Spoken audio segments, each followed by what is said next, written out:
नमस्कार, मैं हूं आपके साथ मीनाक्षी रजत और आप देख रहे हैं सबका हिसाब होगा।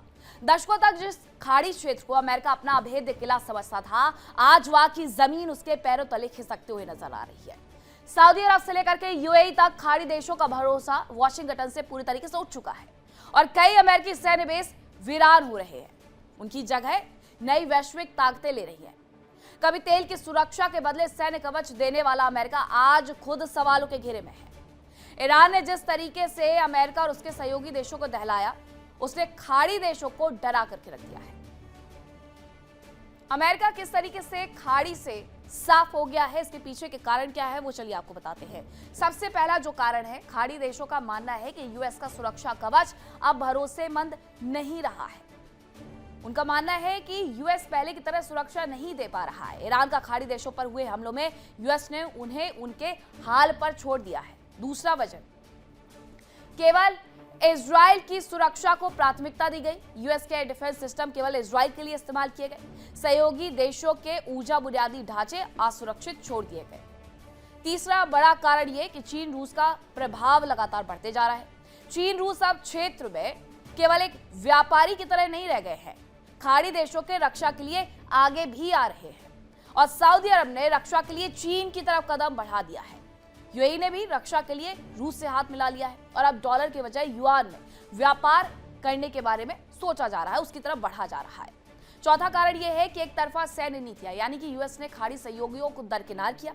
ईरान पर हमलों से पहले खाड़ी सहयोगियों को कोई सूचना नहीं दी गई। खाड़ी देशों को ईरानी जवाबी हमलों का अकारण सामना करना पड़ा। उन्हें इसके बारे में ना तो बताया गया जिसके लिए वो तैयार होते। पांचवा कारण, स्वतंत्र विदेश नीति की लहर। अब खाड़ी देशों को यूएस के साथ या खिलाफ वाले दबाव बिल्कुल भी स्वीकार नहीं है। रूस और चीन के साथ संतुलित संबंध को वो प्राथमिकता देते हुए नजर आ रहे हैं, इसीलिए ये अमेरिका की तरफ से उखड़े उखड़े भी नजर आ रहे हैं। सऊदी अरब और यूएई को लगने लगा है कि संकट की घड़ी में अमेरिका उनका साथ छोड़ सकता है और यही वजह है कि अब सुरक्षा के लिए वॉशिंगटन की ओर देखने वाली आंखें कहीं और मुड़ गई है और इस खालीपन को भरने के लिए रूस और चीन ने तेजी से कदम बढ़ाए हैं। बीजिंग अब सिर्फ तेल का खरीदार नहीं रहा है, बल्कि बड़ा मध्यस्थ बन चुका है, जिसने ईरान और सऊदी की दुश्मनी खत्म करा करके अमेरिका को ही हैरान कर दिया।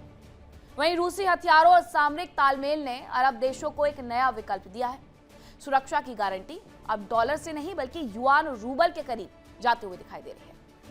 डोनाल्ड ट्रंप खाड़ी में बैकफुट पर आ गए हैं, लेकिन इसके पीछे की वजह क्या है? खाड़ी देशों में दरअसल लगभग यूएस बेस पूरे तरीके से वीरान नजर आ रहे हैं, खाली नजर आ रहे हैं।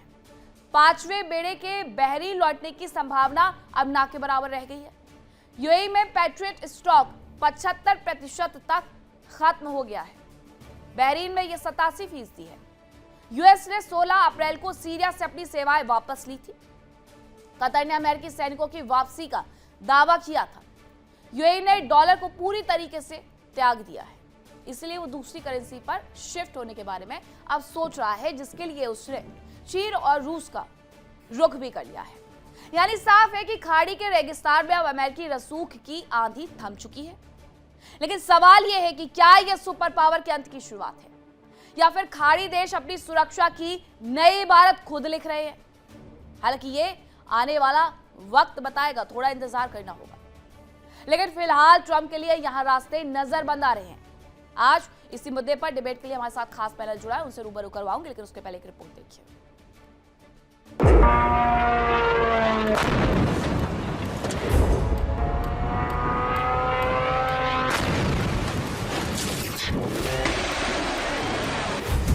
ईरान भड़का, खाड़ी से उखड़ गया अमेरिका।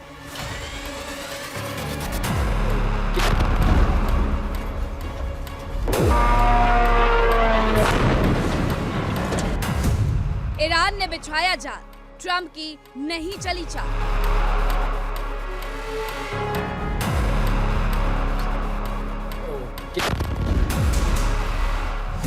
यूएस सैन्य बेस क्लोज, ट्रंप को मिला डोज।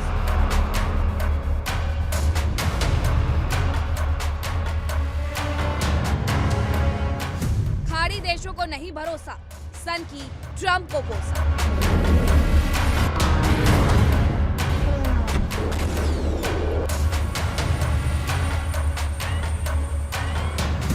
यूएस साइडलाइन, सुरक्षा के लिए रूस चीन का है।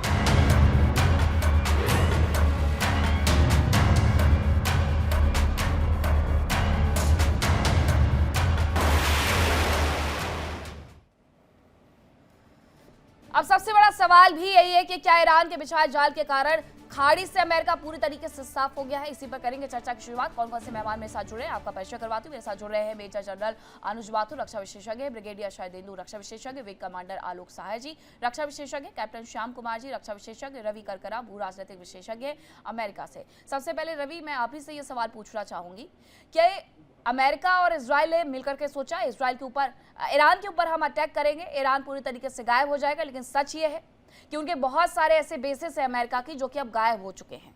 तो क्या अमेरिका से इसीलिए किनारा करते हुए बाकी मिडिल ईस्ट के देश नजर आ रहे हैं, क्योंकि उन्हें जो उम्मीद थी कि अमेरिका उनका सहयोग करेगा, अमेरिका उनके साथ खड़ा रहेगा, वैसा अमेरिका की तरफ से बिहेव नहीं किया क्या?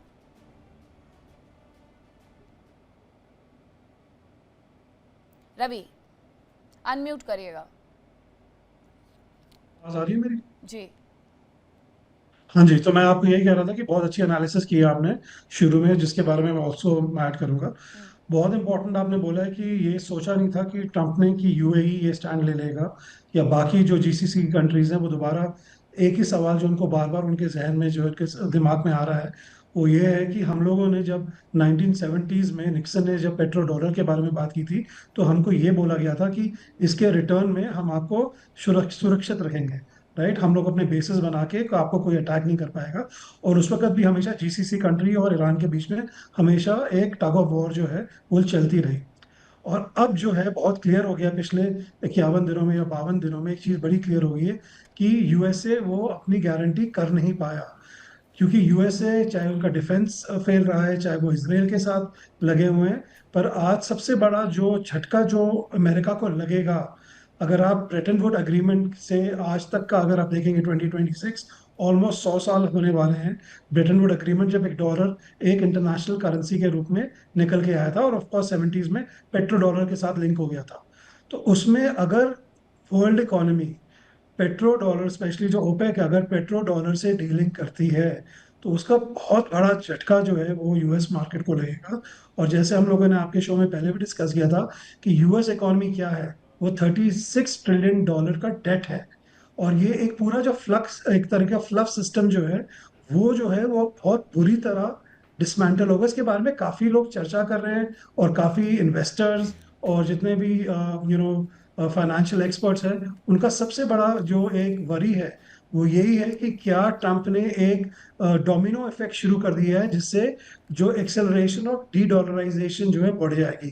क्योंकि मुझे बहुत ज्यादा लगता है कि सिर्फ यूएई नहीं, बाकी भी जितनी भी कंट्रीज हैं वो भी बोलेंगे कि हम लोग जो है ट्रेड, चाहे वो युआन में करें चाहे रूबल में करें, अब हम जो है प्री 1970s जैसे 1960s में होता था, हम उस तरीके से बायलेटरल अपने सिस्टम में ही जो है करेंगे। उससे क्या होगा, डॉलर जो गोल्ड के साथ लिंक नहीं है, वो डॉलर जो डॉलर गोल्ड के साथ लिंक नहीं है, वो और ज्यादा वीक हो जाएगा। और क्योंकि ग्लोबल इकोनॉमी डॉलर के साथ लिंक है, तो एक बहुत बड़ा ग्लोबल झटका पड़ेगा।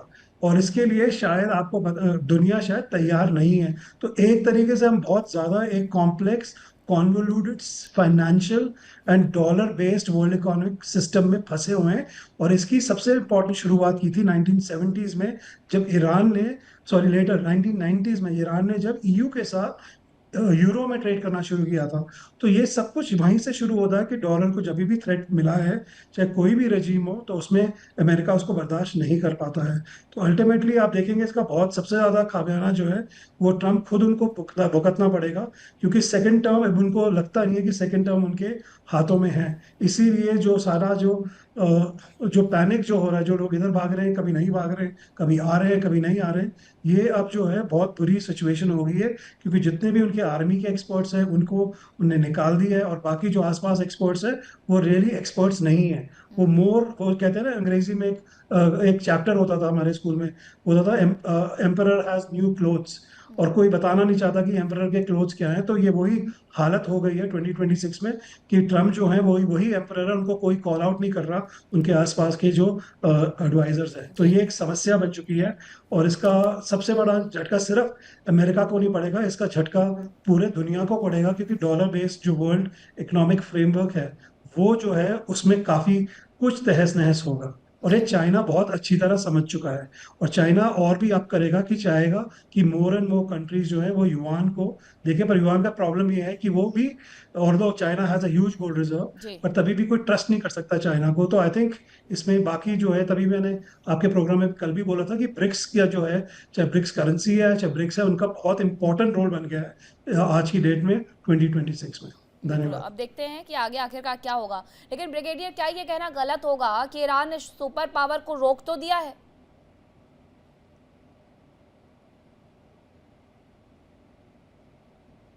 ब्रिगेडियर, आप ही से मेरा ये सवाल है, आपको आवाज मिल रही है मेरी? ठीक है सर, अनम्यूट दोहराए करिएगा। करते हैं। जी जी, प्लीज। यस यस, बोलिए। जी। क्या आपने सवाल क्या पूछा, मेरा प्लीज मेरा दोहराइए। सवाल ये था सर कि सुपर पावर को क्या रोकने में ईरान सफल रहा है?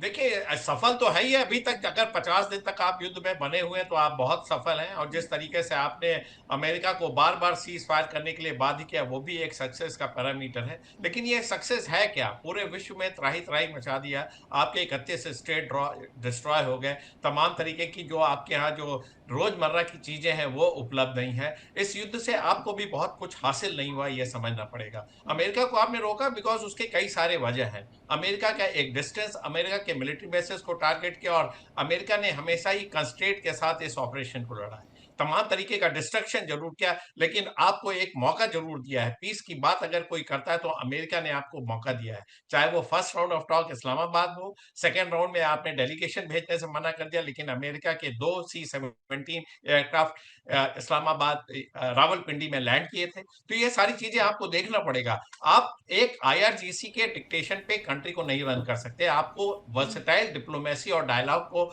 उचित स्थान देना पड़ेगा, और जब भी पीस की बात हो उसमें आपको बढ़ के उस अपॉर्चुनिटी को ग्रैब करना पड़ेगा। स्टेट ऑफ हरमुज को आपको 28 फरवरी से पहले ले जाना पड़ेगा। वैसे तमाम चीजें, आप जो जियो पॉलिटिक्स है मिडिल ईस्ट की, उसको आपको समझना पड़ेगा। देखिए, मिडिल ईस्ट ऐसा रीजन है, इतने नेचुरल रिसोर्सेज है, गैस है, ऑयल का भंडार है, लेकिन वर्ल्ड में कोई रिकॉग्नाइज नहीं करता किसी चीज के लिए। क्यों? क्योंकि आप स्वावलंबी नहीं है। हर चीज के लिए या तो आप अमेरिका पे डिपेंडेंट है, या चाइना पे डिपेंड है, या रशिया की तरफ देखते हैं। ना तो आपका डिफेंस आपके स्वावलंबी है, ना किसी चीज का डोमेस्टिक प्रोडक्शन है, ना आपका सॉफ्ट स्किल है। सिर्फ नेचुरल चीजें, गैस और ऑयल आपने सबलेट कर रखा। अमेरिका को ऑयल रिफाइनरी उनकी आती, आपका ऑयल एक्सट्रैक्ट करते, उसके बदले में आपको रेवेन्यू जनरेट होता है। और यहां तक कि आपके यहाँ लोकतंत्र नहीं है, राजशाही है, ह्यूमन राइट्स वायलेशन होता है, महिलाओं के अधिकार नहीं है। तो आप अपनी स्थिति के खुद जिम्मेदार हैं। दुनिया कहां से कहां पहुंच गई, और आप दकियानूसी तरीके से आज भी राजशाही में विश्वास करते हैं। आपके यहाँ जिस तरीके से जो लॉ एंड ऑर्डर सिचुएशन को टैकल करने का तरीका कितना रूडिमेंट्री है, नोमैटिक डेज का है। तो आप अपने इंटरनल सिचुएशन को असेस करें। ये कहना आसान होगा कि अमेरिका ने बड़ी जाति की एक्सप्लॉयटेटिव नेचर है, नेचुरली होगा ही। कैपिटलिस्ट इकोनॉमी है, प्रॉफिट जनरेशन है, तमाम तरीके का मार्केटिंग करेगा, ट्रेड करेगा, तमाम तरीके की चीजें करेंगे, और साथ में अपना यूनिपोलर वर्ल्ड में अस्तित्व बना के रखेगा। वो तो उसका नेशनल इंटरेस्ट है, वो तो करता ही रहेगा। इसी वजह से उसने पूरे विश्व में 80 से ज्यादा देशों में अपने मिलिट्री बेसेस बना रखे हैं। लेकिन कहीं ना कहीं आपको स्वावलंबी होना पड़ेगा। पूरा पूरा मिडिल ईस्ट इससे ग्रसित है।